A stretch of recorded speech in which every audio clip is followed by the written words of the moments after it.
It must be that time for WeatherBrains. This is the pre-show. WeatherBrains episode number 629. The pre-show for the 5th of February, 2018. And we do several things during this time of the program. We share boring personal stories, sometimes extremely boring, humorous anecdotes, occasionally that aren't so humorous, and we say outrageous things, and quite frankly, they are often outrageous and beyond. So I see we got a homegrown show tonight. These are the best. Yes, How do you know that we didn't pull a rabbit out of a hat in the last 15 minutes, James? If we'd had Rick, we'd almost had it, Kim. We almost had it. We did. Could have gotten Randy Pepler. We'd have been perfect. We'd have had a real trio, wouldn't we?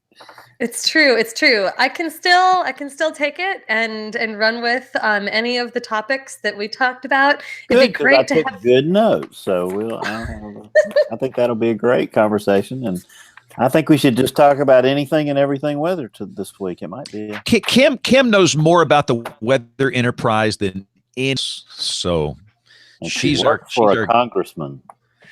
Oh, she's on top of her game. Speaking of being on top of our game, James, are you going to be able to head out for this Alliance Directors search in a little over a week? Yes. It's during ratings, which means I can't leave until after the late news. And so I'm flying out early Saturday morning. So I'll miss the first session, but I'll be there for the others. So. Okay, awesome. It'll be great to hang out with you in person. Oh, we're going to have some fun. I need a fun weekend with weather weenies, and it's going to be fantastic. Is this like the college football playoff committee? Is it sort of the same thing? Yeah, basically so. And if we talk about it publicly or say anything, if you hear it, Bill, we have to break your legs. So, well, one of them's already been broken. So. Oh no! Yeah. That was 23 years ago. No, I think this will be great fun. So we'll see how that goes. And I am very excited about getting this thing launched and getting this person hired and moving forward. I have great optimism that something good's going to happen here. Can you talk about the mission and things like that in the show, or is it that secret? Yeah, no, we can talk about that. Just not about people. So. Yeah, not about the hiring process. All we can say is that we are looking for a director. That much is definitely public. And James and I are both lending a hand in that. But yeah, we can talk about the Alliance. It's funny because I think there is a guiding document about the Alliance, but there's still some questions about what exactly this organization is going to be. And to a large degree, the director is probably going to shape what it really becomes. But we've started to have some conversations among the steering committee about, should we start doing stuff? Should we start responding to current events? And, it's a challenge. I think everyone's really excited to see this get up and running, and it's tough to wait for somebody to come in, but soon. We're almost there. We have needed something like this that's interdisciplinary for a long time. That's funded well. And I think this could be the answer to some of the problems we have. And I am very excited. And like Kim says, a lot of this will be really up to the person that's hired. So it's a fairly important position to hire. But anyway, we could talk about that. We could talk about anything. We'll talk about the Alliance. Lots of things tonight. We don't have one topic. We have lots of topics. Yes. So no, this will be a good show. I'm excited. Brian, you're quiet. You okay? I'm fine. Thank you. So you're not going to the Huntsville. It's not an IWT, is it? What is it? Yeah, I think it's I don't know. I kind of thought it was the IWT, but I've had a conflict arise tomorrow, so nobody from our place will be there. That's sad. Not. They get started so early. We have enough spies up here. The last time Brian and I went to Huntsville, he spent $1,000 on a phone. That's close. I guess it was more than $1,000. So yes. Wow. 1367. 1367 if you want to know exactly. That's with tax. You know, when I was a kid, I could not imagine having that much money ever, much less to spend on a phone. I don't. It's that big government retirement. Can't take it with you, makes. right, Brian? Just Absolutely. spend everything you make. That's my theory. Kim, were you at that Vortex Southeast meeting? I forget who was there. Oh, I wasn't able to be, unfortunately. It was the whole honeymoon week. And oh, that's right. You were busy. I was gone. Yeah. So unfortunately I wasn't, but I heard that it was a great meeting. And I know that there's still a lot of stuff carrying on from that. You got to go for a little while, didn't you? Yes. And I'm kind of in on the loop now with Eric and these guys. So very, very interesting conversations there and where this thing goes and questions. And I have some things to say about it, but I'm trying to be quiet. I try and keep my mouth shut when I kind of get in things. Like I got involved in that steering committee to replace somebody, and I'd like to be quiet and not obnoxious initially, but I have many thoughts since I've lived here and worked here for so long. And again, I think it's best served where we talk about it maybe in person. But anyway, I am very thankful for that project and optimistic that we get some data back we can use in an operational basis. You know, we are the end users down here, the operational guys, the grunts. And again, I think Vortex Southeast offers a chance for some of this interdisciplinary, work. Kevin, you okay? Hey, he's plugging in. You got me? I got to figure out. Yeah, man, loud and clear. Exiled to the lobby again, huh? Are you going to be on the 9 o'clock news? You can stay with us through the show. No, I'm here the whole time. Yeah. Oh, good. I think I come to the lobby because I'm going for the minimalist look. I want it all to be all about. I want it to be all about me. No outside distractions. Is it working? That's exactly what mine looked like till Dennis Martin put this thing back here. Yeah. I don't know whose idea this was, but mine was just looked the same as yours for a long time. So can he bring me one? Yeah, I'll see if we can. I can see if I get one of these lamps back here too. This is really nice. It'll just say ABC 3340. Yeah, that's fine. We have a high-end lamp you can have with it too. It comes as part of the package here. So it's there very you go. Victorian grandma looking. Yeah. Didn't come from IKEA, huh? No, yeah, that's definitely not IKEA. Wow. And there's your show title. That's definitely not. Do you guys want to see something terrifying that I have behind me? Oh, Kim's not in her office. That's a show title. Kim is at home, and this is the first time I've broadcast from the home office. The home office has become the gateway to all the things we're trying to sell on eBay. My parents came by with all my childhood everything, and so I'm broadcasting I can't wait to see this. It's like 30 Barbies. Oh, wow. Very, very many Barbies. You got to show that, yeah. Yeah, 30 Barbies is a good show title. It's horrific. They're just all staring at me. It's terrible. Show title. That's even better. 30 Barbies are staring at me. I've been wearing this today. I haven't seen that this season. Oh man, I need to get my James Spann is my homeboy T-shirt that I got for Christmas. Did it hold up over the season? Is it still good? Yes, this is a high quality item here. I mean, it is. It held up. One of those. I should have gotten the T-shirt, but I mean this is very warm, very warm and comfortable, and it's sturdy, held up nicely. So, did you see, James, that Leo Laporte is suing Twitter? No. Yeah. What? It's hysterical.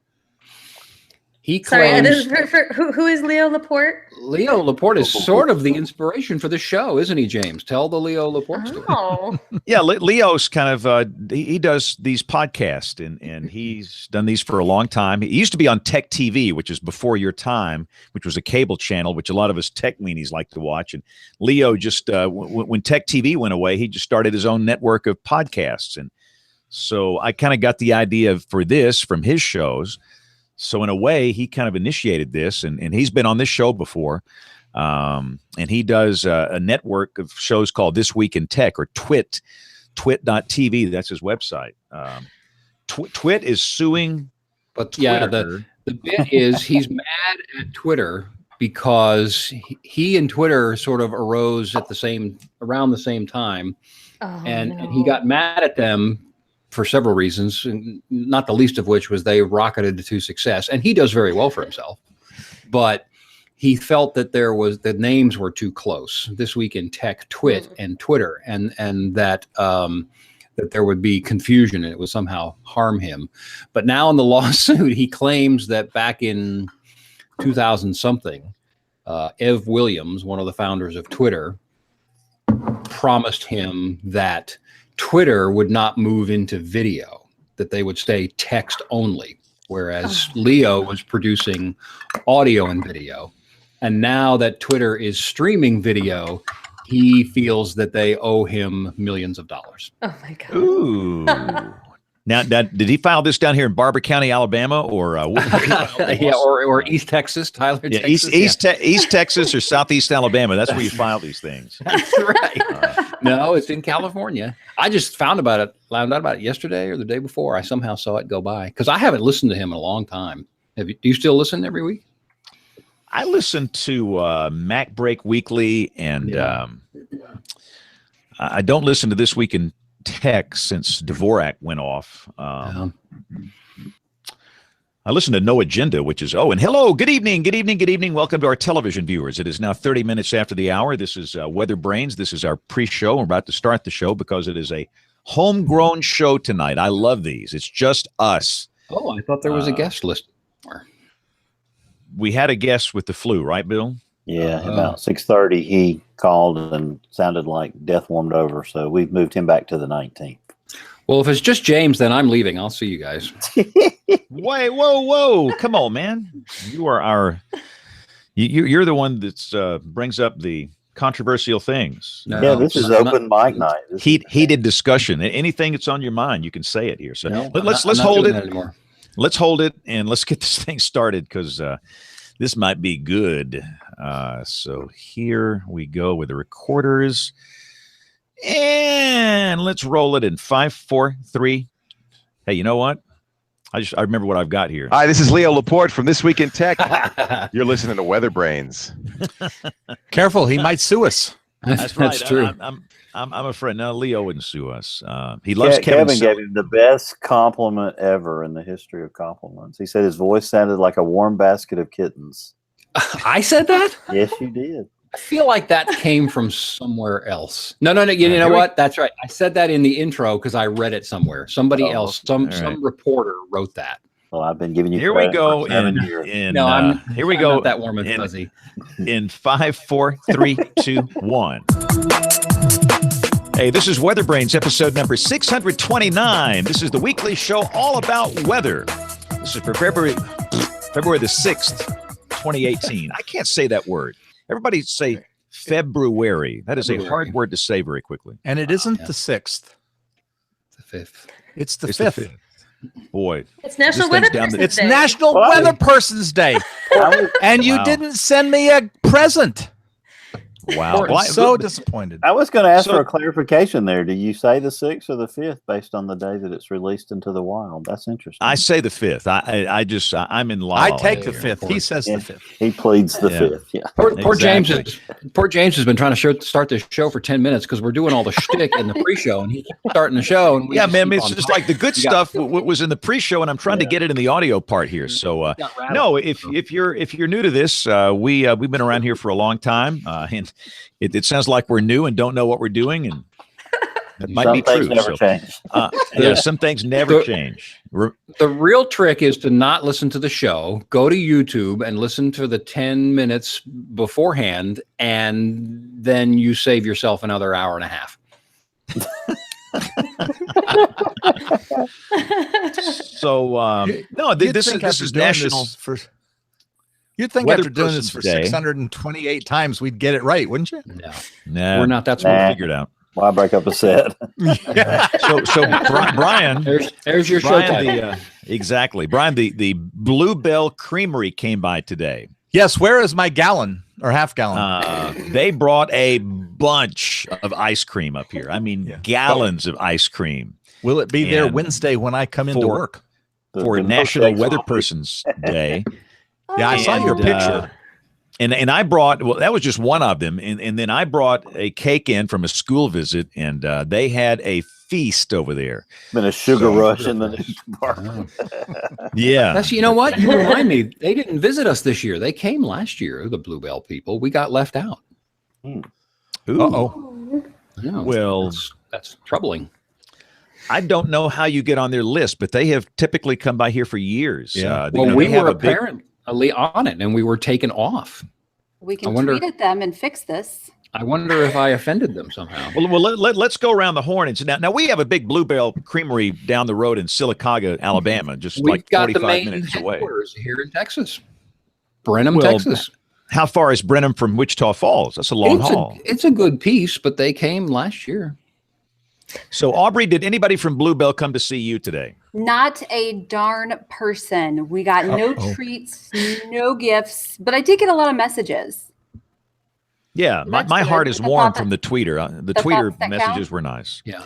Now, but your dad, do they have Bluebell ice cream in your market or not? No. Not that. I mean, they have it here, like they sell it in the stores, but not like we have our own local creamery called Mount Crawford Creamery that makes their own milk and ice cream. Mm-hmm. Where were they today? They should have been there. Yeah, I know. Yeah. It was a perfect day for ice cream. It was like 38 degrees today.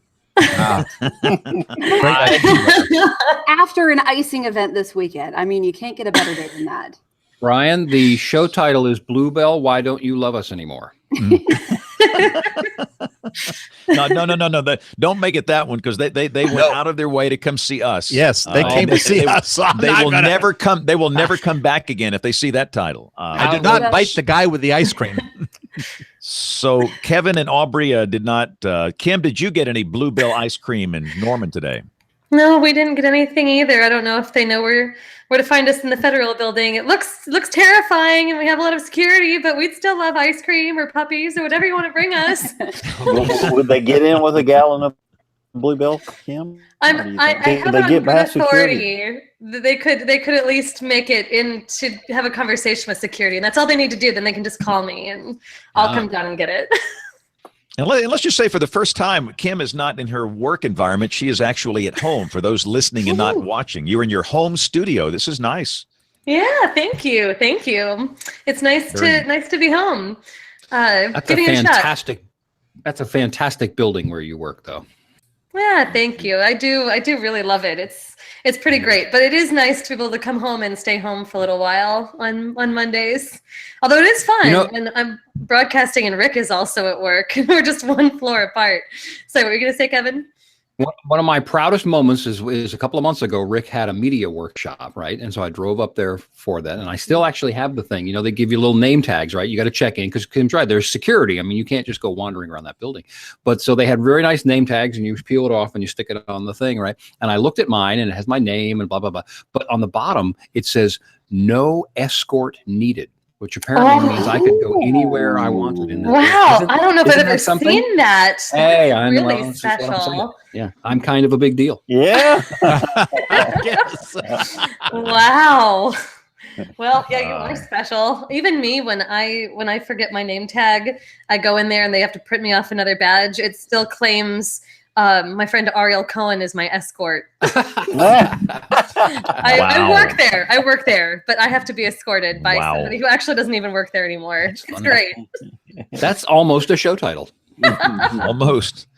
Bill Murray, did you get any ice cream today? No ice cream. Well, I actually had some Brewster's ice cream from last Friday that I stuck in the freezer, some Oreo. So you were going to go around the table, James. I wondered what you were going to ask when you went around the table there. You said you were going to go around the table. No, I just want you. I'm going to bring you in, and you're going to talk about our homegrown show here. Then we can go around the table. I thought you were going to ask what everybody's favorite flavor of ice cream was, and I was going to say Oreo ice cream. What would you say, Kevin? I'm probably a vanilla guy. There you go. I don't Just mind plain vanilla. Mm-hmm, yeah. See, my husband I'm the does same that way. too, and I'm crazy. Plain vanilla is the best. It drives me nuts. I'm feeling Like better. vanilla. I like plain vanilla. Aubrey, you in the same? I like Oreo or anything with peanut butter. There's a little ice cream shop down the road from us, and they have this peanut butter ice cream called Peanut Butter Overload. And I've nicknamed it Peanut Butter Overlord because it will make you pray. Peanut butter gods. Peanut butter and Oreo? It's peanut butter and cookie and peanut butter. That's too much. But it's not too much. It is the too thing. much. Trust me. It's peanut butter goodness. And I don't know why I don't just eat a tub of peanut butter, but it's the same thing. That's funny. So, Brian Peters, what's your favorite ice cream? I'm partial to vanilla. Look at that. We got 3 vanillas. Carrying the day here. Kim, did you sign in on the ice cream question? Not yet. I'm more of a mint person, so I like the mint chocolate chip.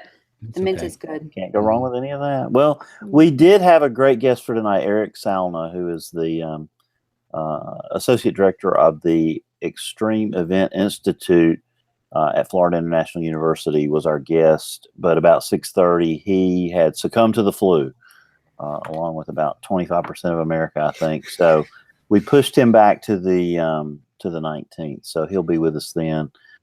Really excited about that. Looking forward to it. But tonight is open mic night on WeatherBrains. So we'll have lots of fun things to talk about. Brian Peters, today was the anniversary of Super Tuesday. Yes, it was. Any memories from that, Brian? That event, is a little fuzzy to me. I know we had a couple of F2 tornadoes across central Alabama and an F4 in the Tennessee Valley, I think. But actually, there were two EF4s. There were 3 EF4s or potential EF4s that I was asked at that time. I was still part of the National Weather Service's Rapid Response Survey team, and was asked to take a look at 3 tornadoes, one in northeast Alabama, one in northwest Alabama around Moulton and in Lawrence County, and then one in Savannah in West Tennessee. Yeah, it was. Go ahead, James. As I remember, Brian, correct me if I'm wrong, that Lawrence County tornado was initially rated a 3, and you came in and changed it to a 4. Is that the way that worked? Yeah, I believe you're right. The reason I was there, James, is because they had suspicions that it could be a 4 or 5, and that was what the rapid response team was intended to do. There were, I think, I'm a little fuzzy on this, but I think there were 10 or 15 people across the country. Tim Marshall, I'm sure everybody recognizes that name. He was one of the ones, and I don't know how I made it on the list, but I was one of the ones also. And so I have a question then, Brian. Clearly the people on that team were, a cut above, but once that team was named, was there any other additional ongoing preparation, research, study that you did after that time, or it was just, you guys went on the power of your existing stuff? Yeah, that's pretty much. I think they picked people who had a good deal of experience. I think that's why that I was one of those, is because, when you look at the end of my career in 2003, as I was about to retire, I'd surveyed probably a half a dozen, at least, EF 4s or 5s. Whereas, that was one of the problems up in the, I can't think of the name. Bill, you can probably remember the name of the tornado up near Washington, D.C. that was a La Plata, Maryland. La Plata, Maryland. Yes, that was originally rated an EF5, and that's what created the team. Kevin, it was an EF2. Oh, and part of the problem with this is that if you don't have any experience, and you go by the wording, and this was before they got these additional characteristics to look for, but Dr. Fujita's definition of an EF5, as I recall it, was houses swept off their foundations. Well, they were absolutely correct. It was an EF5 because the house was swept off its foundation. However, if you don't attach it to its foundation, it doesn't do much good. And one of the key findings was that, and Tim Marshall was one of the guys, I think, or the guy who went up there, the house next door had no shingles disturbed. How in the world do you get an EF5 that takes one house off its foundation, but the shingles on houses on either side of it are just fine? Shingles. I mean, wasn't there video of that one? And it wasn't a big looking one? Wasn't it almost like a stovepipe thing? And did that enter into it? I believe there were pictures from a distance. Yeah. And it looked big, but that, Dr. Fujita was a person who would tell you, you're not going based on visual characteristics. Right. You're going based on the destruction that's left behind. Yeah. I feel, go ahead. No. Well, and even though, his scale wasn't perfect, which is why we have the enhanced Fujita scale, trying to make his scale, which was basically just carving up from 60 miles an hour up to Mach 1, his scale was never calibrated per se, which is why now, if you look closely at the EF ratings, you'll see that there are mile per hour overlaps. Because you don't necessarily have 150, 151, and 149 are not that different.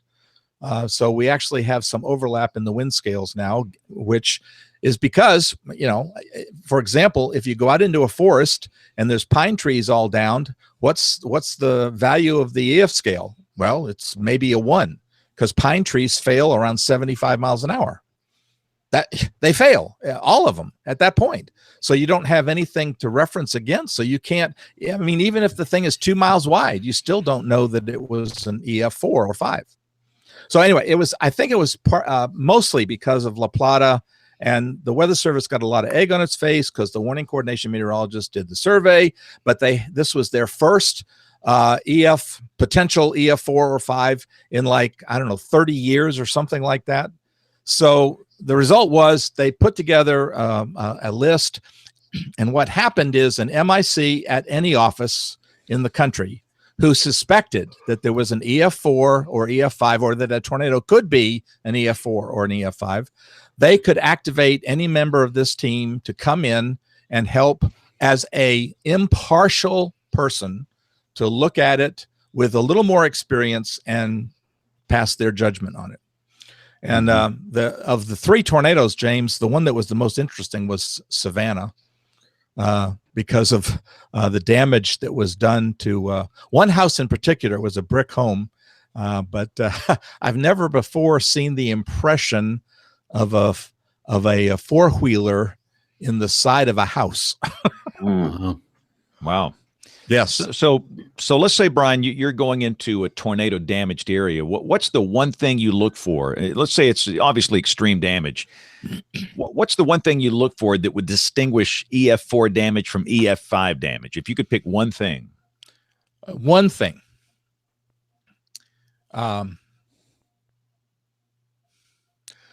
Probably the one thing, you're going to love this answer. The one thing is consistency. When you have a tornado with that kind of rotating wind, the damage is pretty uniform.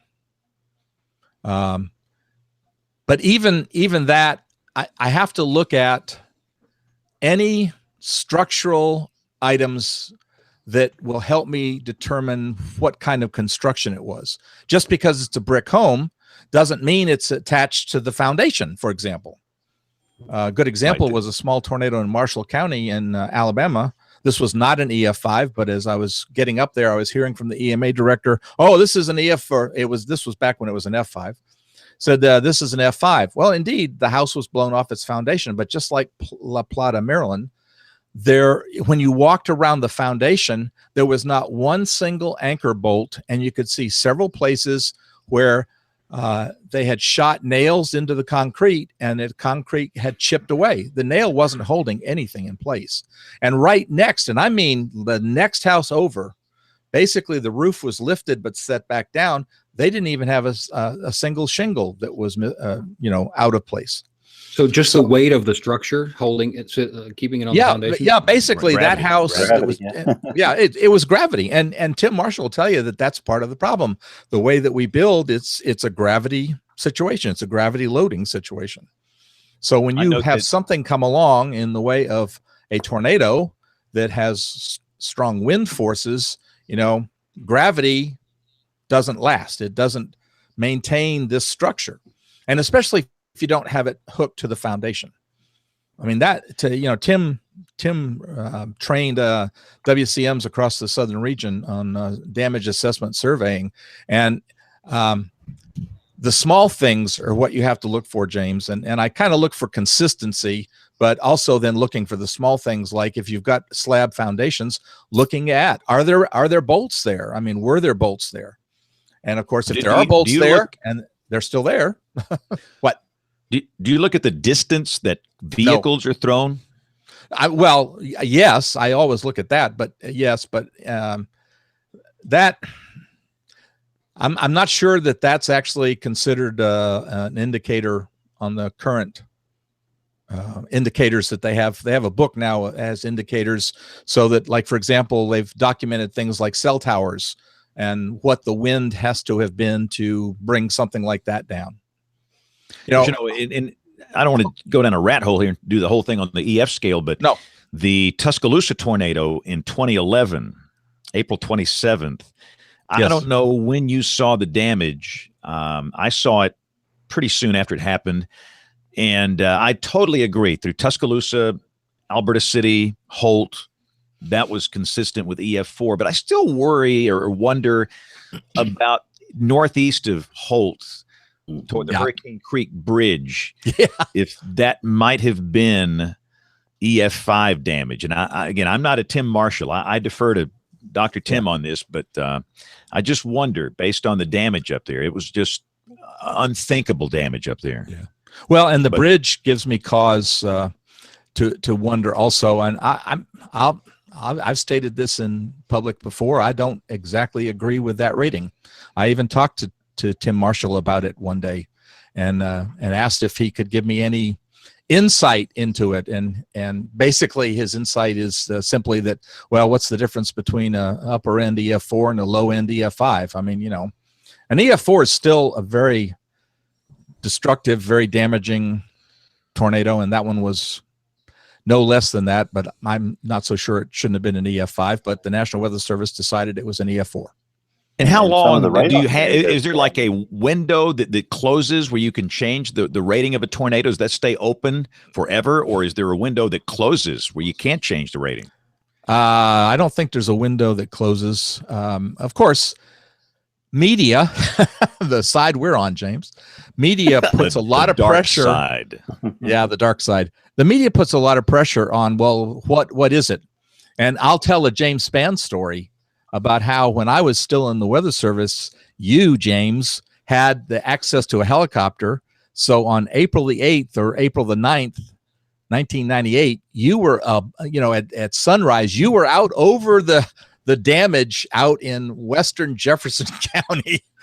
So when I met the governor at the National Guard Armory in Homewood, his first question was, well, is it true, Brian? Is this an F5? And I said, well, Governor, I haven't been there yet, but everything I'm seeing points to that possibility. So, and one more question before we get off the subject, because I got 87 questions for Kim. Me too. Does drone technology assist, Brian? And I know that you're kind of retired, but don't you think that's going to help the Weather Service on survey teams? I think so. A lot of times with big events like the April 8th, 98, what I rated as an EF5, killed 32 people. That storm, any storm, if you can get up aerial wise quickly. A big storm like that one, I was aloft, not as early as you, it took me a few more hours, but by very early afternoon, I was up with the state police doing an aerial survey. And I cannot stress how important an aerial survey is to getting a good picture of what has happened from A to Z, from the beginning point to the end point. And then you can focus in on the areas where the damage is absolutely the worst and look at construction techniques and things that you need to look for to come up with your Fujita scale rating on that particular storm. But that aerial survey is absolutely critical to getting up there. And I think with drone technology, to answer your question, James, I think the drone technology is going to be affordable enough that Weather Service people may be able to get up with drone technology a lot faster. And in many cases, provide much more information. For example, in a heavily wooded area or national forest where there are no roads, you don't know the beginning point and end points. So drone technology will help a lot there, make more accurate determinations of tornado paths. And I think drones have actually already proved their point. The National Weather Service in Blacksburg did do a drone survey, I believe, of the February outbreak. They had an abstract of it at NWA in Norfolk, and they actually found, I think it was like 9 or 13 miles of the path of the tornado that they previously did not see or notice with the drone. So, and I know Sterling office contracts out during some surveys. I know they mentioned that they've done that before. So it's definitely worked. The big limitation to doing a thorough survey is being able to get where the tornado begins and ends. And like one I surveyed in Coosa County, we had this road where we could see damage to the west and to the east. The problem was the next nearest road to the west was 7 miles, and the next nearest one to the east was 4 miles. The problem is, okay, where did the tornado begin and when did it end? We don't know. Any place in the middle. So James, go back to April 8th, 1998, because when I went to bed that night, we didn't know how bad that tornado was. How was it from your perception? You mean first seeing it from the air? Well, just, that night I remember the 10 o'clock news, basically saying, hey, there's been a tornado in western Jefferson County and maybe Oak Grove High School's been hit. But, it wasn't apparent until the next morning that, there was incredible devastation out there. Right. And understand this was in 1998. This was before the tweeter and the face bag and all this stuff we have now. Now we would know, but we knew it was bad, but we didn't know how bad. We knew that, and again, the damage we saw on the cameras. We had Bill Castle, our team did a remarkable job in the field. Old Shoe. And we knew that it was bad, but we didn't know until the first light of day. And they wanted me to fly in the helicopter as soon as the sun came up. And that's why I got out there before Brian. Yeah. And I decided to start at a known point, which was a high school out there. This is west of Birmingham. And we got over that thing and you could just hear jaws dropping. Yes. And as we flew the path, it just it got worse. And we knew that this is a tragedy. And you could see people down there, Brian, waving things at us, needing help, which was horrific. Yeah, they still needed help that morning. All I could do was say on the air, I said, goodness, I hope somebody at, the law enforcement agencies, whoever, they're watching this and they take note of these people that are waving these, rags or whatever they've got, trying to get our attention. They obviously they've got serious needs down here. And here's a little story people don't know. I don't know if I've ever shared this on this show before. I almost was killed that day. We had a near miss in the air. Ouch.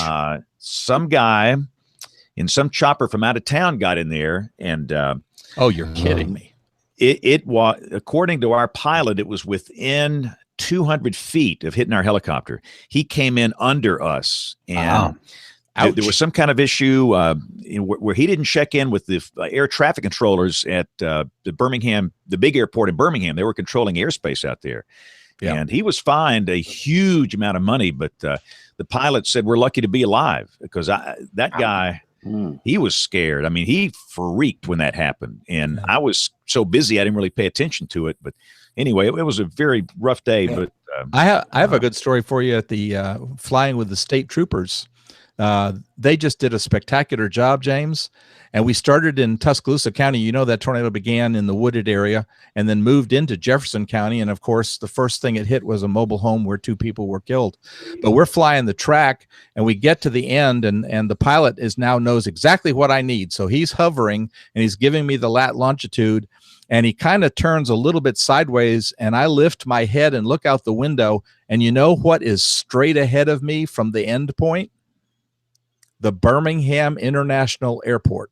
Mm-hmm. Wow. Yeah, it would have been a Like, terrible time. oh my God. This thing ended in the Pratt City area, but if it had gone just another 3 or 4 miles, it would have been a direct hit on the airport. And by the way, Bill, talking about drones and stuff, Bill, and northern parts of downtown Birmingham too, Brian. Yes. Yeah. The the skyline of Birmingham was just to the right of my view, but dead ahead in the direction we were traveling and the tornado was traveling.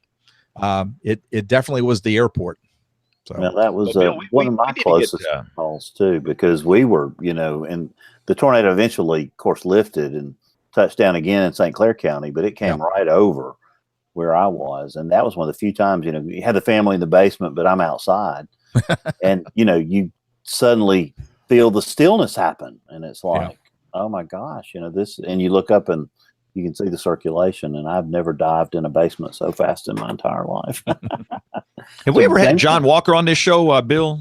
Johnny Walker up in Huntsville? It's been a long time. We need to get him again. We ought to get him back to talk about drones. He is all about drones. And the interesting thing, not only for obviously doing surveys like that, storm surveys, but supplementing and maybe at some point replacing radio sondes and the way we do upper air data observation right now. And that's a huge deal. So yeah, we're supposed to have a show on that in a week or two, but the folks of the Weather Service, I think the National Weather Service Green Bay, Richard Namrosh, his group, did a great presentation at NWA, and they say they need about 2 more months to have their website where they want it so they can come on and explain all that to us. So I've pushed them back into April. That's going to be a really good show when we get to it too, because it really is going to change things substantially when we get that technology into regular usage, for sure.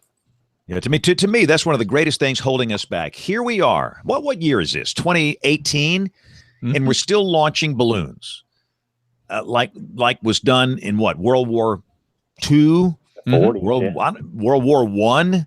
We should just go. I saw something the other day about using kites again. I don't know what that was. I mean, that is critical data to input to these models, and we're still launching these balloons every 12 hours. And goodness, think of the state of the atmosphere and how it changes in 12 hours. And I know on busy days we might launch 4 a day. I say we, the Weather Service, but we got to figure something else out here. And surely with drones and where we are today, something better is going to come out of all this. So anyway, I'm excited about that possibility.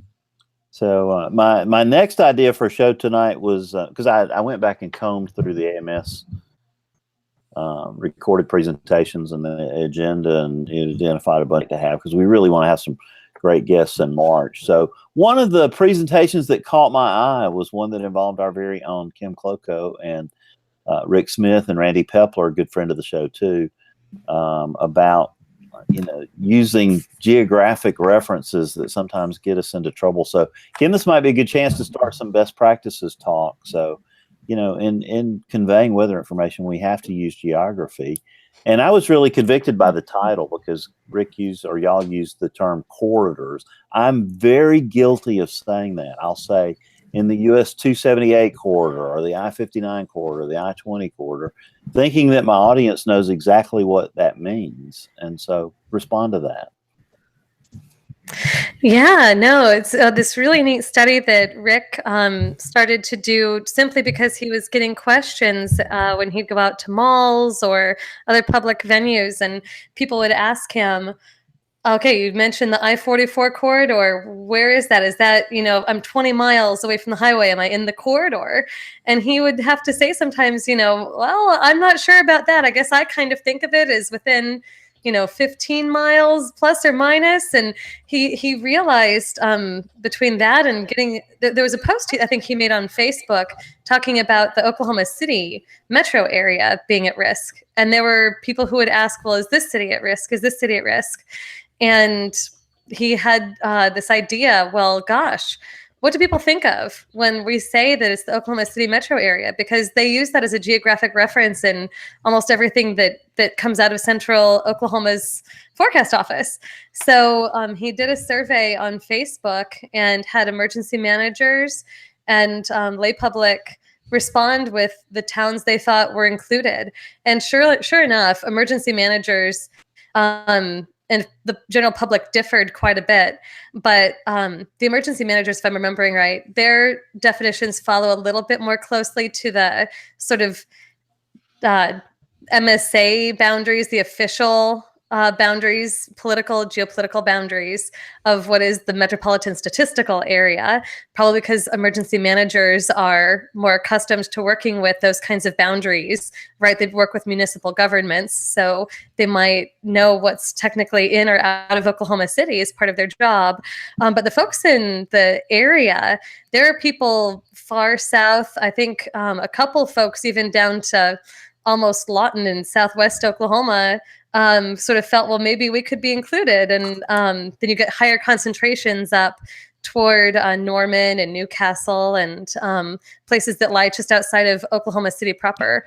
So this was a really interesting study for a number of reasons. One, that I think it's something that all meteorologists have to do. We all have to talk about place and the places that could be affected and define some sort of geographic region that people can relate to. And I think you gravitate toward the largest city.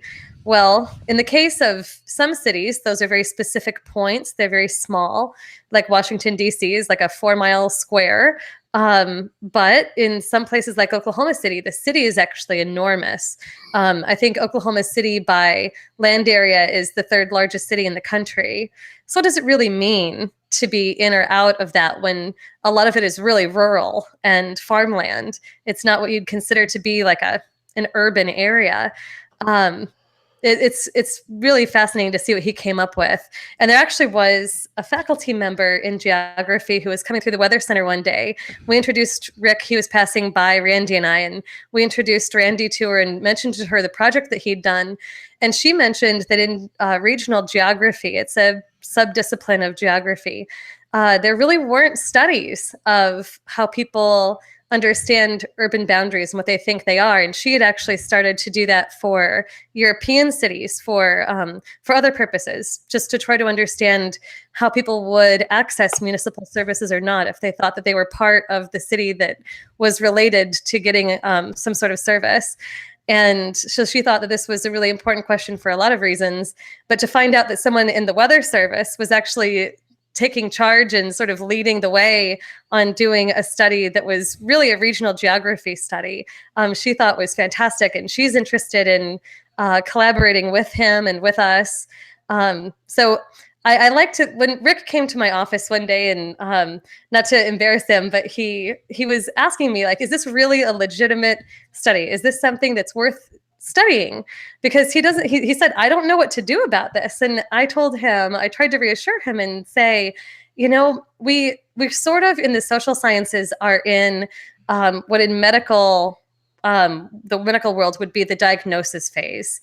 We're still trying to diagnose all of the problems that we have. We can't yet move on to treatment until we know what the diagnosis is. And we have to experiment with treatments before we can really know what to recommend. So you don't worry about it. In this case, this is something that we're just getting around to diagnosing. I think something that is a common sense sort of potential solution to try is actually something that, James, you do with your audience, is you try to break it down. So you have a big scale thing, then try to break it down to really, really, really local stuff so that you're very precise and people know what you're talking about more specifically.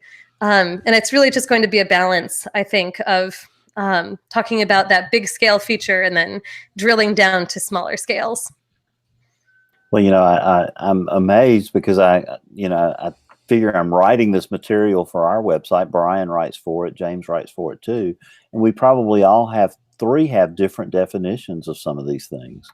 You know, some of us may use certain terms and some may not.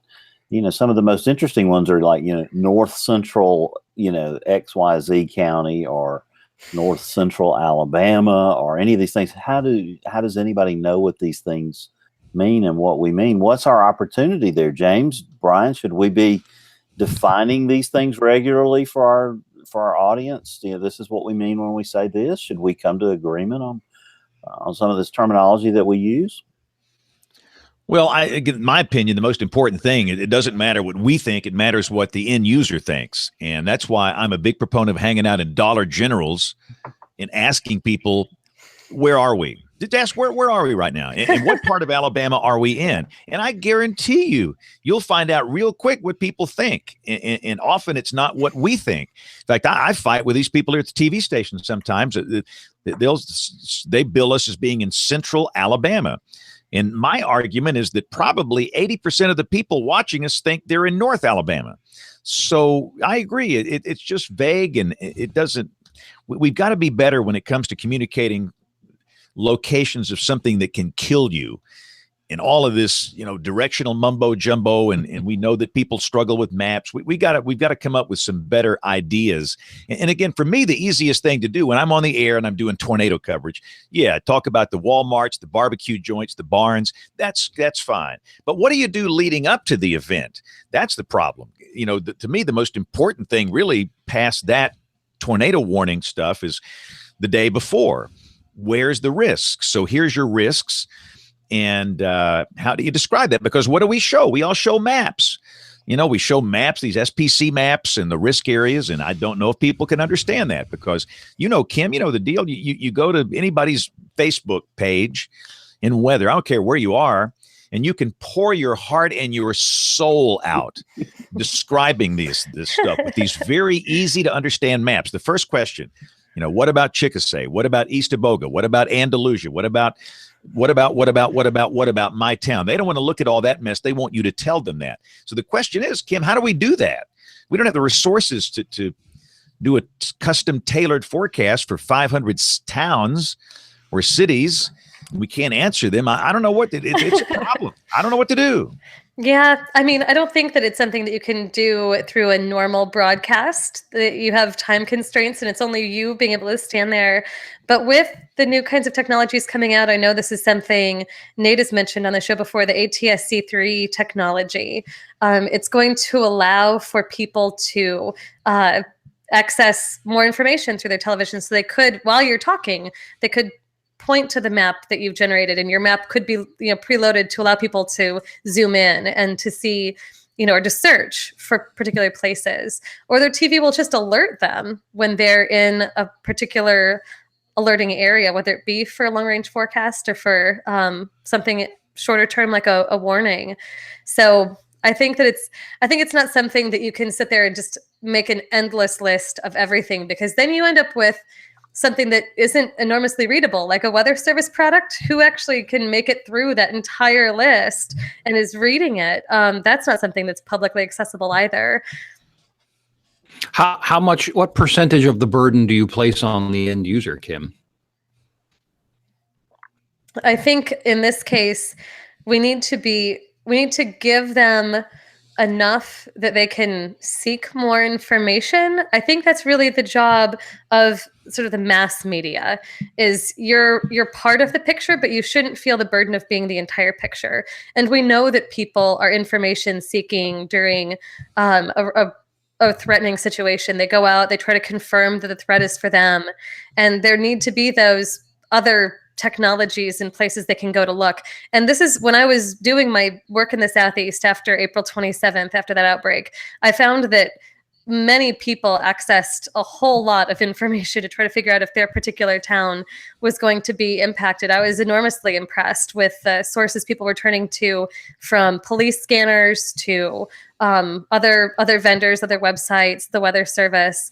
They were looking at radar. They were trying to make these inferences for their town, and doing it with what I thought was some degree of sophistication. So even if you can do a study that shows that maybe people don't know what county they're in, or they don't know what county it is on a map, they can figure it out by just Googling their zip code and looking for current alerts and looking for other things. I think the burden, to answer your question, your job is to give the big picture, to tell the story. Tell them enough that they can go and seek information through other sources and figure out the rest for themselves. So does that dovetail with something I wanted to ask you from last week? Because Marshall Shepard was here and he detailed, and you're going to have to correct me on my description of this, but he said that you and he talked and that you had come up with an idea that he liked and I liked about establishing some sort of baseline ground truth, I think was the word that he used, about what people are doing now so we can then understand that and move forward. Is that a fair assumption? And can you flesh that out for us? It is. Wow. And I get more time than on his show. I think I had 10 seconds to talk about it. He's like, we'll give you 10 hours on this show. You got 10 hours here. Go. Yeah. So my fond wish and hope, and I actually had the extreme honor of being able to give congressional testimony on this, is that the weather community can have better observational data to go off of to understand how we relate to the publics that we serve, what kinds of things we might need to provide them. We don't have any baseline understanding of, on a routine day and on days where we have severe weather, how people receive our information, what they understand about it, and how they perceive their risk, and personalize it, and then ultimately what they do to respond. So all we get are these little spotty studies. We get case studies every so often, usually of only the most incredible events. And we get, the National Weather Service goes out and does service assessments for those same events. And so we get at least a little bit of a profile in some places at certain times for what people are doing, but it's nothing comprehensive. So if we could do something for ourselves that would really advance our science, it's really just get more observations. Have you started developing that list of questions for that? I mean, I guess you're looking for funding to go out and talk to 1 million people and ask them all these questions. What are the questions? Yeah, so I think there's two parts to this, and I liken it to, think of the National Observing System we have for the atmosphere. You have both sensors, the question of what sensor to get, and you also have the question of density and placement, and then how frequently that sensor is taking an observation. So similarly, we have questions about, our instruments are going to be the survey questions that we ask, and the way that we deploy them, whether it's through phone sampling, internet surveys, door-to-door knocking. Each of these methods has its pros and its cons and its costs. But we also have to think about, do we want to get data immediately after an event, throughout an event, or do we want to get data sort of like Pew Research style, where they go out to a couple thousand people across the country and ask them their perspectives on things, and ask them in general, how do you get your information? What do you think about warnings? That kind of thing. Not something about a specific event, but really just more the general pulse. And the answer is we don't really yet know what, we don't have the answer to that. We don't know which one is the most useful because we don't exactly know how to apply this data. It's not like we're trying to model human behavior or something where in meteorology you have some guiding desire based on the forecast you want to create. In the social sciences, we're not there yet. We're not, we don't have even behavioral objectives. We don't have a clear thing that we want people to do better. We don't know what our problems are. We're still in that diagnosis phase. So I am working with the Weather Service to think about these questions. They're considering adding to their GIPRA goals, which are sort of the physical science measures of forecast quality and warnings, by having societal performance measures. And when you open that can of worms, you have to ask, well, if we're going to have performance measures for society, what data are we going to use to verify, like to actually measure a measure? What will that look like? Is it all about within events? How would you select the events? Which events do you care about or not? Or do you do something more general? Sorry, that's a long-winded answer to your question, but there's a lot to think about in all of that. No, it's a good one, and but it sounds like, and take this in the spirit intended, it sounds like, it's almost like like dual pole, right? We're all sitting around here going, where the heck is dual pole? But it's going to take a while, and that's what you're telling us this is not coming soon. It's not likely to come extremely soon, if for no other reason than, as you know, the Weather Service isn't in a growth mode right now in general. And something like this could be a substantial investment. But I will say Congress has shown a really strong interest in this topic. If you look at the content of the weather bill, they were asking for Weather Service to use more rigorous social science methods and observations to verify the communication practices are working. And this is a clear call. And I know, through contact with those folks that they're thinking about this, and they see a weather service that in the future will be as motivated by that kind of data as they are by the atmospheric data in the provision of their services. So while it might not be a short time in coming now, I think it will be coming. So that brings up another interesting question is we know you and Laura and Gina and others, and you're there, but what is the current structure of the societal impact enterprise or organization within the Weather Service / NOAA? What is it? What is the current, and what is the hope for a year from now? Does that make sense? Yeah, and actually, we don't know. We know you show up and we love you and you tell us things, but we don't know where you came from. Yeah, no, and I came from complete randomness. This is why, there was no structure that allowed me to do this. I made my own program by duct taping together graduate studies and going to different departments and saying, please let me into your class. I know I'm a meteorology student, but I really want to study land use law. I'm sure it makes sense. Just please trust me. And it's not something that there are a whole lot of structured programs yet, or a career path. And James, this is one of the reasons why we're on this steering committee for the thing called the Alliance for Integrated Extreme Environmental Events. It's a very catchy title that we have going on. And you forgot the word approaches. We didn't make this title up. Oh, the Alliance Integrated Approaches to Extreme Environmental Events. But there is great hope. I know the name maybe not be the best, but I'm telling you, there's great hope, Kevin, for finally an organization that's well funded that will take all these different disciplines and bring them together in a way where we can talk and communicate and get things done. Because that's my problem. We talk and we talk and we talk, and we got all this great knowledge and these experts in the different disciplines, and we don't ever do anything. So that is my interest in this alliance, is I think that this will be a method to get things done. And having said that, Kevin, I got a question for Kim. So forget everything. You have a magic wand.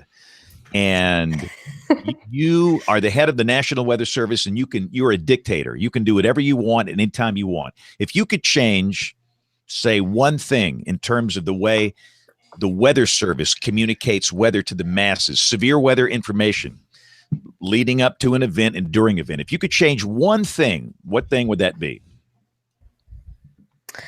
I think that we would find a cleaner way to communicate uncertainty.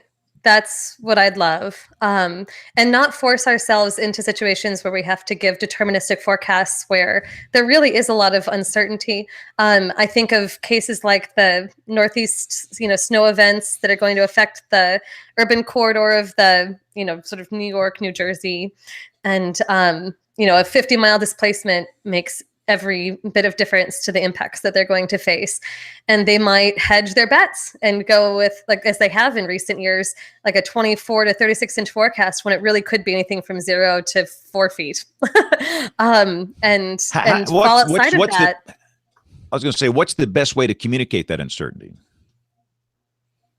I think what the Weather Service is starting to experiment with in snow is a really great idea.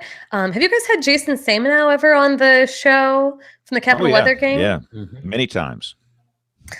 Yeah, so it's something that he really started piloting years ago, and it's to have the sort of best case scenario, the most expected and the worst case scenario. So you do scenario based forecasting instead of just giving the big interval and saying, throw a dart on a board. You give a couple pieces of, in our math language, we would say the PDF, the probability density function. You pick a couple spots from it and you tell a story. And you say, at best, we could be missed by this, but that's a low chance. At worst, we get 7 feet, but that's also a very low chance. The most likely thing to happen is, maybe the 2 feet. Maybe it's not completely in between. Maybe it's, biased one direction. But you can give people a little bit of a feel for how you're hedging through telling that story in the multiple cases. People understand scenarios. That's how our brains work. That's how we make most of our judgments about things is through thinking through scenarios where different kinds of things have happened and thinking, well, about how many times does this other thing happen with that? That's how we reason, and that makes sense to people. So I think that could be great to do for snowfall forecasting, but for even severe weather forecasting. We hedge right now toward the worst case scenario. And that, we know that on high risk days, there's also usually a looming bust in there that we don't really convey as well. Isn't there a certain, I'm playing devil's advocate, isn't there a certain percentage of people, you say people, understand that, but isn't there a certain percentage of people who will come away from that and go, oh, they don't know what the heck they're talking about? I wish I had a job where I could be wrong 50% of the time. Yeah. No, you're wrong 90% of the time. Yeah. Yeah. Well, that's since things have improved. It used to be 96 weeks ago. Now it's 50. And the associated question is, if you go to that model that you're describing, you're unquestionably going to have broadcasters who are in a competitive situation who will stick with the 24 to 36 number, because if they win that event. And who's going to, and this is a problem we see now. You talk about severe weather coverage in certain markets where there's no one, they don't have to answer to anybody. Yeah, that's really tough to some degree. In local markets, the market's going to have to decide, kind of putting my economist hat on here. People are going to have to demand people are going to demand what they demand, and you're very sensitive to those market forces. And I would hope that people would tune in to the more complete coverage. It works out better for them in, the studies that we've done show that people trust that information more and can make better choices with it. There are some folks who just want kind of the best guess, and that's why you give them the best guess. But there are other people who like to do a little bit of scenario planning. And when you're dealing with mass communication like you guys are, you kind of can't just cater to one kind of person, which is why I think there's so much value in the approach of giving a couple of scenarios. I know that communicating uncertainty triggers for people the fear that people are going in the public are going to think that you're just not adding very much value, but hopefully in time they would understand there's more value to it. You're actually offering them so much more of the story than you do if you're just giving them this little tiny glimpse into the forecast. If you can effectively tell the picture and say, I know the bounds of what's possible, that has value to it. It really, really does. So Kim, you saw several presentations, I'm sure, at AMS that dealt with uncertainty. And did you have any takeaways, any best practices? I saw one on active learning, and its involvement, role playing in terms of developing, knowledge in your audience about uncertainty. Did you see any others that were good?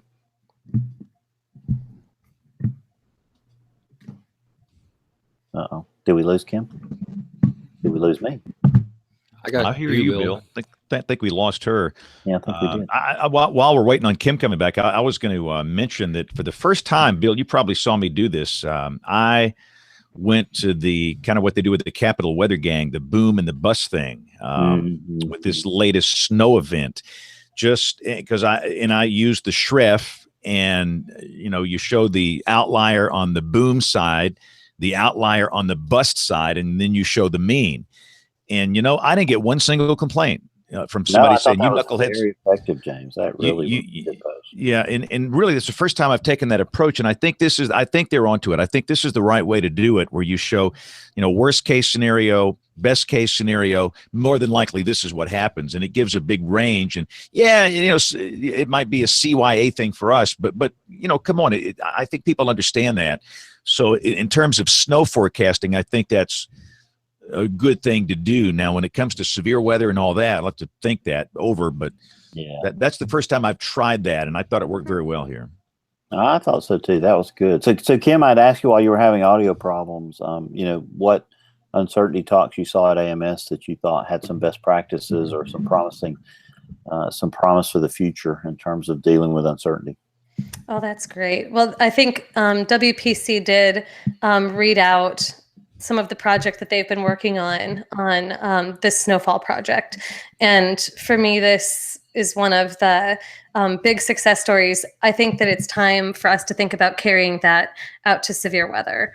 And there's so much focus on trying to get the precise storyline right and the timing as exact as possible.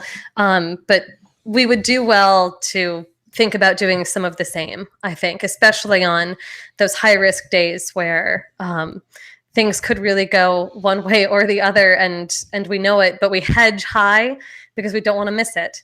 And that can really have some consequences for trust the next time around. Yeah, I noticed one that was about active learning or role playing. Did you get a chance to sit in that one?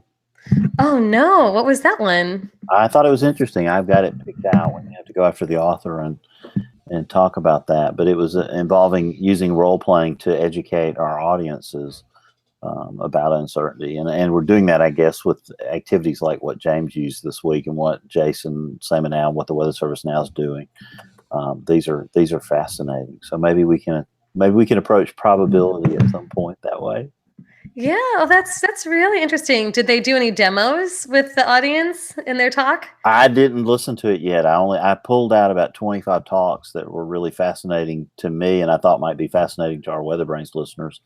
And so we'll start approaching some of those over the next few weeks. And that was one that was top of the list for me, along with the one about me using the corridors. I apparently got in a lot of trouble for using that. So we'll see how that goes. Turns out very few people know what you mean. What is a corridor? Yeah, apparently everything I've been saying for all these years has just been falling on deaf ears. I will guarantee you nobody knows what that means. I'm guilty too. I raise my hand. I use those terms as well, but people don't know these highway numbers. It doesn't work. Yeah. So. Well, it was funny when pressed, the forecasters were like, "We don't even know what to tell you. What do we mean?" And the answer is they probably all mean something slightly different. Every person who uses it. And it's so funny because it's almost, and Rick pointed this out in his talk that y'all did, Kim, that y'all collaborated on.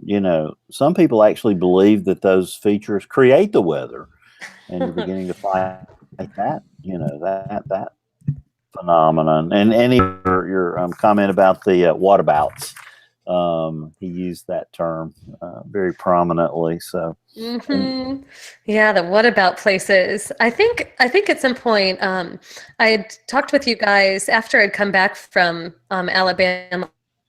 You guys had me on the show years ago, and I talked a little bit about those weather myths, the places people think are protected from, or the geographies that they think cause tornadoes or protect them from tornadoes. Interestingly enough, Rick and I and our colleague Randy Pepler took that idea back to Oklahoma, because in my case study down there, I found that there were people who were, even if they were accessing really sophisticated information, they were delaying sheltering because they thought, well, but these tornadoes never hit my town, so I'm just going to wait this out. And I thought, this is remarkable. We are doing literally everything right. People understand the message, but they don't understand this fundamental behavior of tornadoes, that they can do anything anywhere. They do not see the landforms and features as a barrier as much as we think that they are. So Rick and Randy and I just got this published in a book chapter on place attachment, in a book on place attachment. But we came back to Oklahoma, and I wanted to see what difference does this really make. And I found that there are some places that people think are so protected from tornadoes that even two adjoining communities like Norman and Moore is just to our north, literally adjoining. The people in Moore feel twice as risk prone as the people in Norman. And then the people in Norman are less likely to start preparing during a tornado watch than people in Moore. This is terrible. It's Norman, Oklahoma. We have hundreds of meteorologists who live here. And our population is just kind of like, we're not going to get hit. We're fine. And that baffles me. You live in central Oklahoma. You signed up for living in tornado country. They think that they're a safe dot in a risk sea. And when we zoomed out and we surveyed across the metro, the metro area. There's a fuzzy term for you, but we surveyed all across central Oklahoma. And another thing that I'd heard in Alabama and Mississippi, and that I also heard out here, were people saying that the urban area disrupts tornadoes.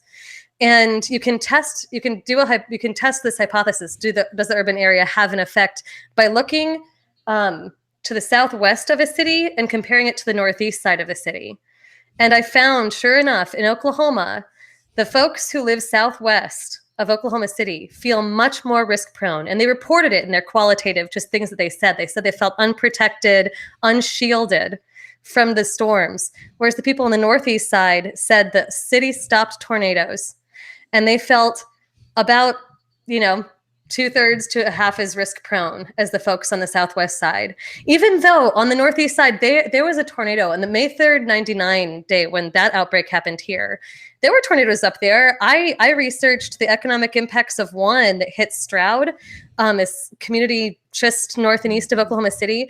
The only outlet mall that had ever been in Oklahoma was hit that day. And it destroyed the economy of Lincoln County, destroyed it. Half of their sales subject to tax were eliminated that day. And that place still feels somewhat protected. And I looked at that and thought, what? You have to be kidding me. But it really is something people feel and that they're internalizing, and it makes them less likely to prepare. Kim, how much of that could come from the news department taking over from the weather department in those situations to a great degree? When it gets into the metro, then it becomes a news story if the weather department's not careful. That is a great point. One of the things we're worried about is that coverage tends to wane after storms have gone through the most populated areas. And so people might just think that nothing's happening out in those places. And they're also less likely to be reported because they're more rural. So like you were talking about with, EF scale ratings, if it doesn't damage anything, not only is it tough to rate, it might be tough for people to internalize the climatology as being the same as when it affects an urban place. It's not as societally meaningful if it doesn't cause the same kind of death, destruction. And that's what we're thinking happens, is there are these media processes, there are these urban-rural divisions that keep people from really interpreting the data. And so they do it in biased ways, and they see things like the urban area, well, that must protect me. That's amazing. James, I think we need to start a drinking game, Kim's cool term of the week. Every time we hear one, I'm going to put up place attachment as my favorite one of this week. Great. And I liked a safe dot in a risk area. I thought that was a good phrase. Nice. But Kim is so right. Now, I can't tell you how many people have told me over the years, well, tornadoes always split and go around my town. Brian, you've heard this one before. Yeah. They split. And they will typically credit some terrain feature, whether it be a mountain or something, a river. Doesn't matter. They think it's something. And one guy, I spoke at a Rotary Club, and some old guy came up to me and he said, "Hey, I don't listen to your tornado warnings, Mr. Spann, because tornadoes don't happen over here where we live." And I said, why do you think that? And he said, well, ever since they built that eastern bypass, they quit coming through here. I said, well, sir, let's just build a bypass around every city in the country, and we won't have them anymore. I mean, where do they? And these are intelligent people. They're intelligent people. Well, my grandmother swore that when they put the cut in the mountain in Birmingham, in Red Mountain, to build the Red Mountain Expressway, that tornadoes were just going to just destroy downtown Birmingham. They were going to come through this cut. That road was built when, James? 1965, and there hasn't been a single tornado come through it that I know about. Yeah. Oh, I live in a huge valley where they think that if a tornado gets in here, needless to say, it's a county length across, which is at least 40 miles across. They think a tornado is just going to ping pong between the mountains like a game, and it's very wild. And I mean, granted, we don't get them very often here, but they think once we get a big tornado in, it could never leave. Yeah, it's odd. And the other thing too, Brian, I've heard this a lot down here. Well, the tornado curved before it hit my house. You know, it was coming right at me, and it changed direction. They don't change direction. I mean, there might be a little jog every once in a while, but they'll act like it hangs a right, like a 90-degree turn. Before it gets to my house, and it's just some strange perceptions. But we got to stop for a second, and we got to get Aubrey in here because she's got a newscast to do. So, in fact, while Aubrey is on the screen there, I guess we just thought we could see if by chance, just maybe, we got some email this week. Letters. We get letters. We get stacks and stacks of letters. All right. I am blindly going through this because I have not looked, but I'm going to. I was supposed to give Aubrey a heads up, and I didn't, but you were good. You're a professional. You had one job. I know. I usually do it kind of in the middle of the conversation and kind of look at things, but I was so intrigued, and so the conversation overtook everything. All right. So Marcus Toops always sends us some great emails, and this one is the GOSUP podcast, Governor of Homeland Security and Emergency Management. Get a Game Plan podcast highlights key issues in emergency management. They have timely interviews with subject matter experts at all levels of government, along with practical information to help you become more resilient before the next disaster strikes. It looks like Louisiana. LA.gov. So thank you, Marcus, for sending that to us. Let's see. This one is from Dave Gottschalk from Harvard, Illinois, Chicago's northwest suburb. While watching the Super Bowl this evening, saw a commercial advertising a local Chicago network's Storm Team as being the most accurate TV forecasters in Chicago, according to independent weather-verified WeatherRate. Yep. Have you guys heard of these guys or how they verify forecasts? The website has a list of certified TV stations from across major cities. Although the TV station you saw the commercial for was actually missing from their list. So I have not heard of this. It's in every, isn't it channel 13 in this market? That's right. Yes. That says that. So the question is, how do you quantify that data? Do you get it off one newscast or three newscasts or the blog or an app or back in years ago, some years ago when I last kind of researched it, they were taking it from the website, and it was whether or not you participated or contributed or not. And one of the comments at the time was, well, wait a second, because at that time, some of us didn't even have access to our websites to update that data. It was auto-populated from somewhere. So that kind of placed a fog over that product. Now, whether he's changed or not, I don't know, but that's what it was back in the day. Well, if he goes to, Brian, our website, goodness, I mean, we do all the work on the blog. This guy's probably never even been there. But anyway, that is a thing, Aubrey, and they are in most markets.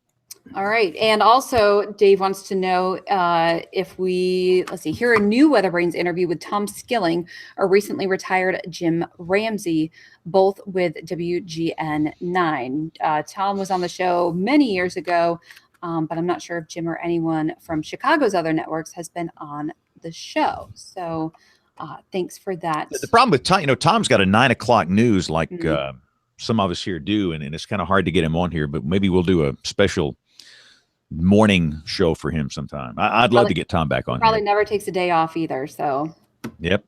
All right. So that's all the email that I have. So email your questions, guest suggestions, what you like, what you don't like about the show, or maybe a topic that you'd like to see. Email us at weatherbrains.com.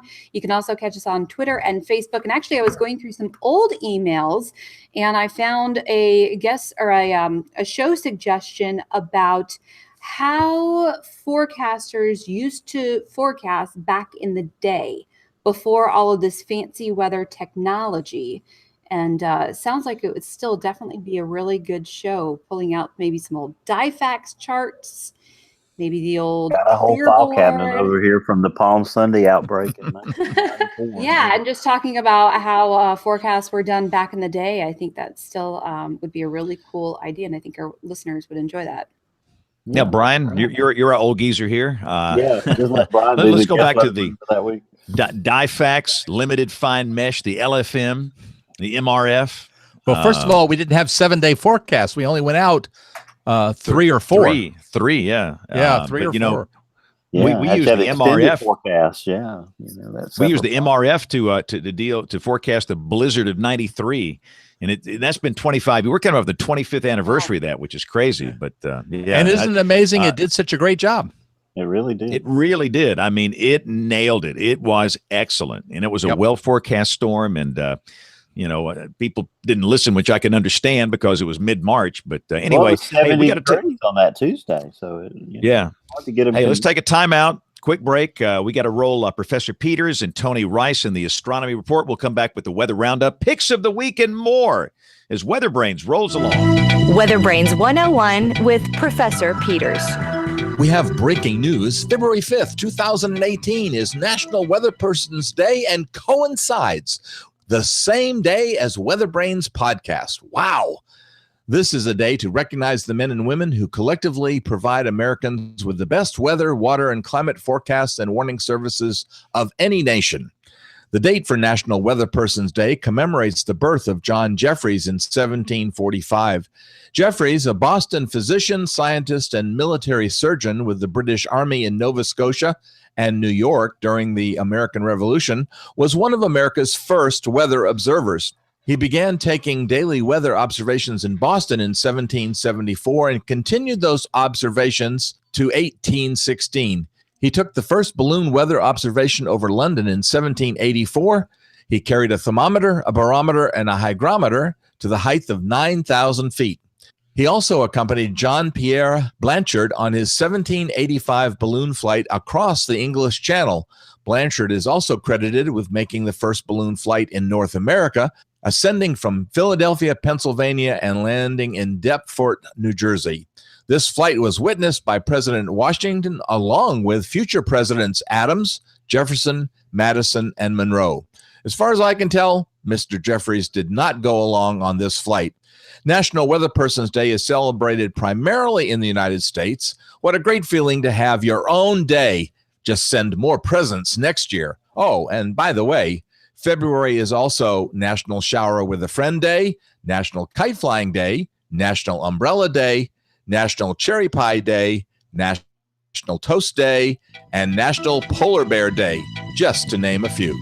Got a weather question? Drop an email to question@weatherbrains.com. Looking beyond the atmosphere, here's Tony Rice with your astronomy outlook. Yesterday, while you were putting the finishing touches on your 7-layer dip for the big game, an asteroid, somewhere between 1/3 and 3/4 of a mile across, passed close to Earth. But close is a pretty relative term in the near-Earth object business. It was 2002 AJ-129, and it didn't pose any threat of colliding with our planet, nor does it pose any threat for the foreseeable future. It never got any closer than 2.6 million miles away, but that's enough to land it on NASA's potentially hazardous asteroid list. That PHA designation is based on the Earth minimum orbit intersection distance, basically how close it might get to Earth. Any asteroid that can get within 0.05 astronomical units, which is about 20 times the distance from the Earth to the Moon, or about 4.65 million miles, gets that label. NASA's Center for Near-Earth Object Studies at the Jet Propulsion Laboratory in Pasadena, California, gives those PHAs some extra attention. Center Manager Paul Chodas said, We've been tracking this asteroid for over 14 years, and we know its orbit very accurately. Calculations indicated that the asteroid had no chance, zero, of colliding with Earth on February 4th or any time over the next 100 years. Elsewhere in the sky, look for the Moon and Jupiter to appear very close, about 4 degrees apart after midnight Thursday, February 8th. On Friday, February 9th, it's Mars' turn to nestle up in the Moon. Throughout the week, look for Jupiter to appear big and bright, rising about midnight. That's your astronomy outlook. Follow me in RTP Hokie for more spacey stuff like this. When the weather ball is red, warmer weather is ahead. When the weather ball is white, colder weather is in sight. When the weather ball is green, no change in the weather is foreseen. When colors blink, by night or day, precipitation's on the way. Let's do a weather roundup for the 5th of February, 2018. Aubrey, how's the weather in lovely Harrisonburg, Virginia? It wouldn't be nice if it was warmer. But we had a wintry mess yesterday, but very tricky forecast actually turned out very well.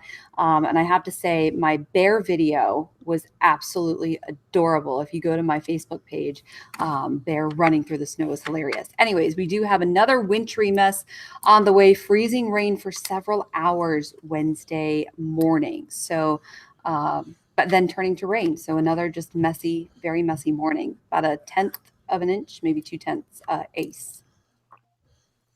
Awesome. Well, let's see. Kim, what's happening in Oklahoma? It's very cold. Oh my gosh. We woke up this morning and it was 12 degrees. We said this is not supposed to be happening still.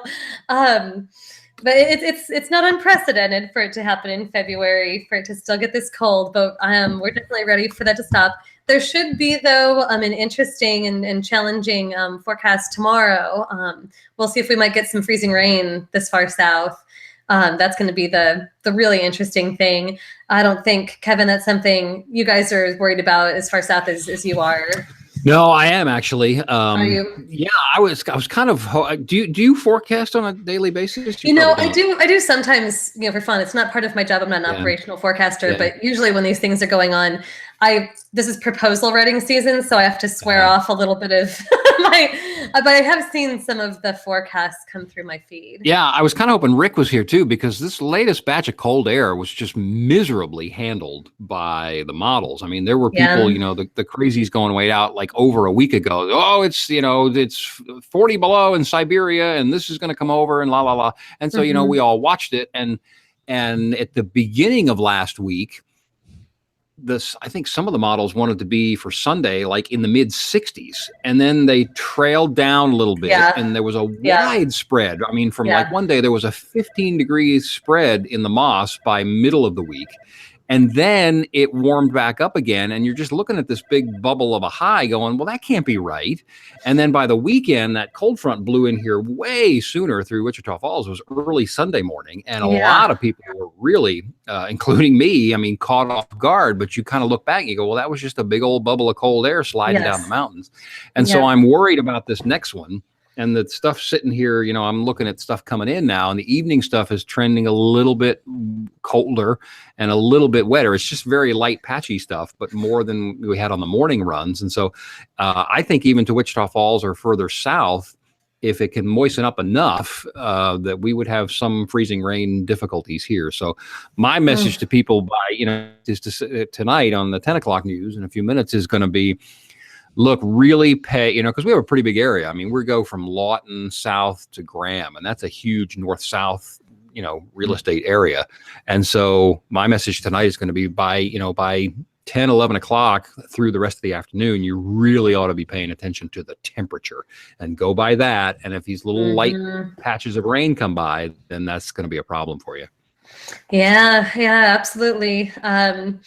I'm glad to hear you say that you agree that you saw that was coming, because it was just horrible handling last week. You agree? Yeah, I've at least experienced the extraordinary difference in forecast. I at least look at the forecast every day and have noticed it's been just all over the map. It's really not been consistent in any way this past week. And and for this next one starting tomorrow, yesterday there was a 10 to 12 degree spread in the Moss guidance, and today they're closer, but they're 10 degrees colder. Yeah, and so you always have to question, even on days where you have the Moss guidance is really narrow, are all the models blowing it? Is it so-called under-dispersive, not capturing the true variability? And I would love to hear that's happened to us in the past. I would love to hear from people like Brian, who've been doing this for so long. Is there any suggestion, any truth to the suggestion that when the models really are starting to miss it, that there's something going on that is suggesting a greater shift? Does that make sense? No. No, I'm just kind of hopeful, because we've been stuck in a horrible pattern. It's very difficult here because stuff develops over us and moves east, and everybody wants rain. We're in an expanding drought in the western part of my DMA, and so I would love to see something of a pattern shift that would maybe get us some stuff in the southwest. I don't know if this is evidence of that, but you're telling me that no. Well, yeah, when the models get it wrong, they get it wrong. But like James and I were talking about back in '93, they got it right, and but this just seems wildly off. Well, and that's a good use of your experience, Kevin, because if it's wildly off, it probably is off. Yeah. Mm-hmm. Well, wildly off, and you have to keep watching the observations, and just really do the verification exercise. I shouldn't say it was wild. It was wildly off and flip-floppy. That was the worst thing for me. And in my 52 years in this business, when it's flip-floppy, it does not earn your trust at all. Right. Mm-hmm. Yep. I can't tell you how many times with these potential ice storm events we've seen the cold pool dive farther south than was anticipated, though. Oh gosh, here in the Central Plains, that is just so common. And for whatever reason, it's just very difficult to really capture and perfectly parameterize that cold air and its movement. In these events. Shallow. It's shallow. Because it's so weird, I got to go. I know you guys are going to do picks. Mine has nothing to do with weather, but I'm always ranting about Facebook and stuff. But there's a new thing called the Center for Humane Technology. And the lead guy is a guy named Tristan Harris, who's been going around. He was on 60 Minutes and some other places saying, you know what? Technology is boring deeper and deeper and deeper into our lives, and a lot of this is bad. And he's been going around saying that and building this, and so they've launched this new thing. And my pick of the week will be the website link to that site. I think that these guys are really onto something, and there's a lot of former tech investors and early Facebook people on this as well. But I'm sorry to dash. Thanks, you guys. Can you promote next week's guest, Kevin? Is it next week when he's here? Andrew Yeager is the digital sales manager for KXAS in Dallas-Fort Worth, and I think it's going to be a really fascinating conversation. He's very much into digital products, and since our TV product is in the sunset of its years, digital is kind of the future. So he'll tell us which way to go. And Irene's joining us too. Irene Sands from, where's she? Tampa. She's going to be the guest weather brain. I'm glad you said that, because I need to go remind those people now that you've reminded me. We could have had another open mic show next week. All right, thanks, you guys. Thanks, Kevin. Well, that's a great transition right there. Aubrey, can you talk, or are you muted for a purpose? Yes. No, I can talk for, what do I have, like 3 minutes? Well, good. We'll take 3 minutes and share your pick of the week. All right. My pick of the week is another book that I read on vacation, The Forgotten Storm, the Great Tri-State Tornado of 1925. Really interesting read and accounts from that storm, and some pretty vivid pictures painted in that book. So, is that the lady we had on the show, Brian, that was the author of that book?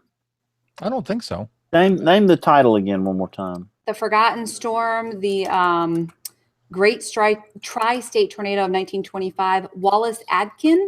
Oh, okay. Yeah. I don't think we did have a lady that talked about the 1925 Tri-State, but I'd have to look up and see what that was. But that was not Wallace Adkins. So that's great. So did you have a good time in Mexico, Aubrey?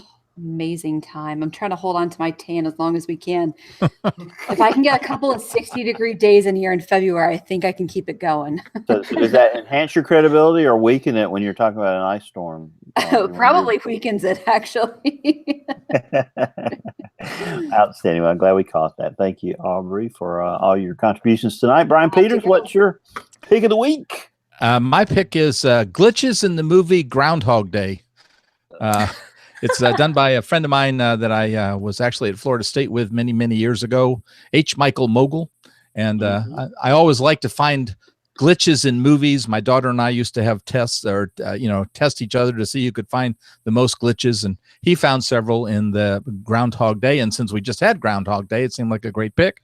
And I'll mention James's is a game. It's called Weather Battle. Yeah. There you go. That's not some form of gambling, is it, Brian? I couldn't tell if it required money or not. If it does, I'm out. Should not be seen as an endorsement to gamble. Yeah, absolutely. That's pretty funny. So you've seen an Academy Award nominee that you're favored for the Oscars this year, Brian? No, I don't. I don't get into that business because I never agree with the reviewers and the critics anyway. Well, if anybody but the Post wins, I'm going to be really disappointed. Kim, have you seen the Post, Kim? I haven't yet. Oh, I can't wait to see it. It sounds marvelous. I hear it's great. It's fantastic. It's very appropriate given our time today. Kim Cloco, glad you're well after missing last week. Talk to us about your pick of the week. Yeah, so I have you guys been following the story of the Hawaii false alarm, the missile false alarm? Oh my gosh. So you've said a little bit. Did you guys catch the update over the weekend? Yes. Well, that the guy was fired. The guy was fired, but it was also he'd intentionally set the alarm because the story. He had a history of doing that, didn't he? He had a history of paranoia and thinking alarms were real. He'd never actually set it off, though. So in the immediate aftermath, the story was coming out of Hawaii Emergency Management. They said, oh, this was an accident. It was a shift change. And they took screenshots of their platform, and you could see how ridiculous, the choice to choose the world is ending was right next to order cheese fries. It's just the worst design. Well, it was just, not, I won't say word. It's just a not intuitive design for, if you're going to have a big red button, separate it and enshrine it and things like that. So everyone had been talking about how it's just this failure of design and this sloppy handoff. Well, come to find out, no, there's just been a guy who is real paranoid who works there, and he has his itchy finger on the trigger button this whole time. And the governor didn't even know until this was released over the weekend. And then there were some people who answered for it. And the bottom line is, I think this relates to our community too. The warning system is complex, and there is a whole chain of people involved, and your whole system is only as strong as your weakest link. That's exactly right. So thank you for that, Kim. That's great.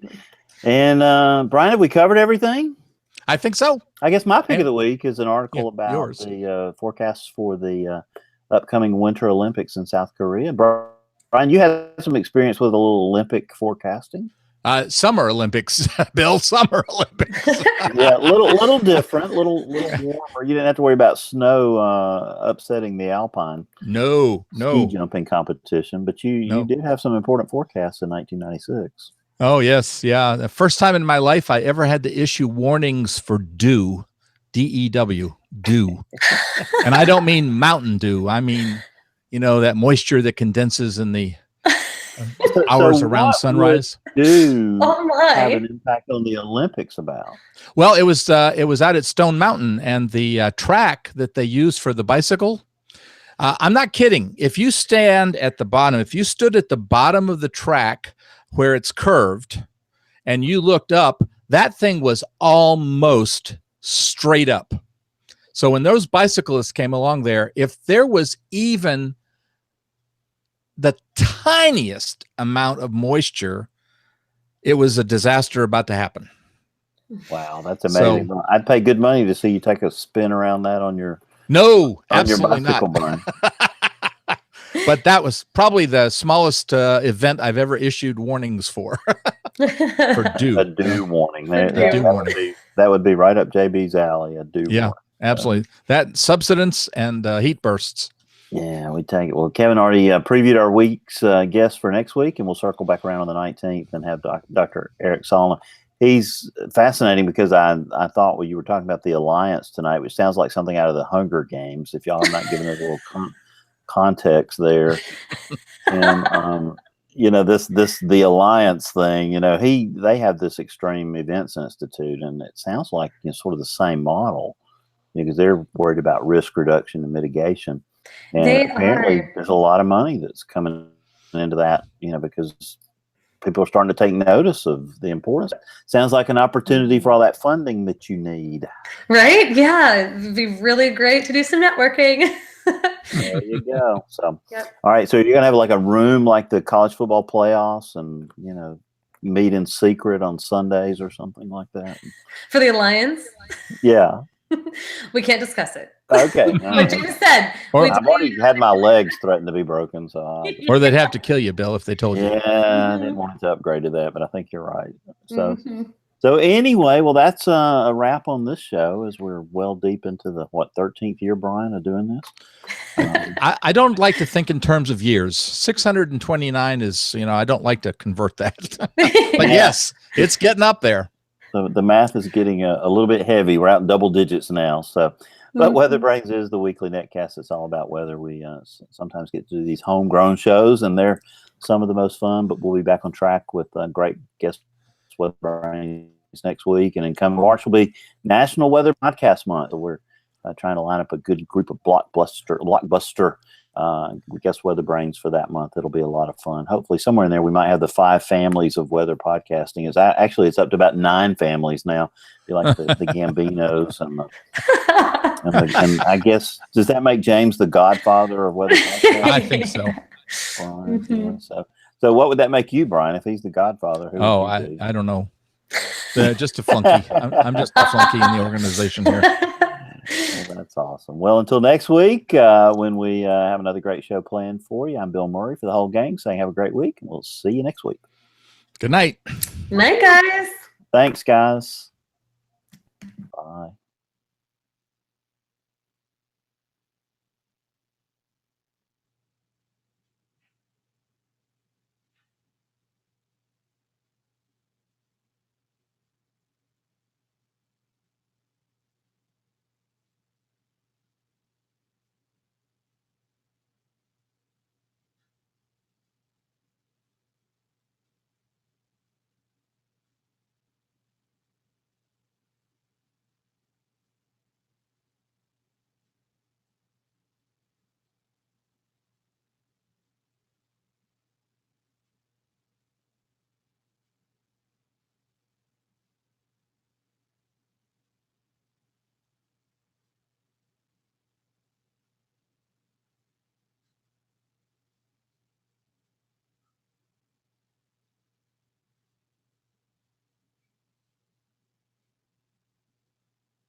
And there's always somebody still here. All right, guys. Thank you all. I'm in the middle of a newscast here. Just going to turn this off. Thank you all for watching. Nice home show tonight.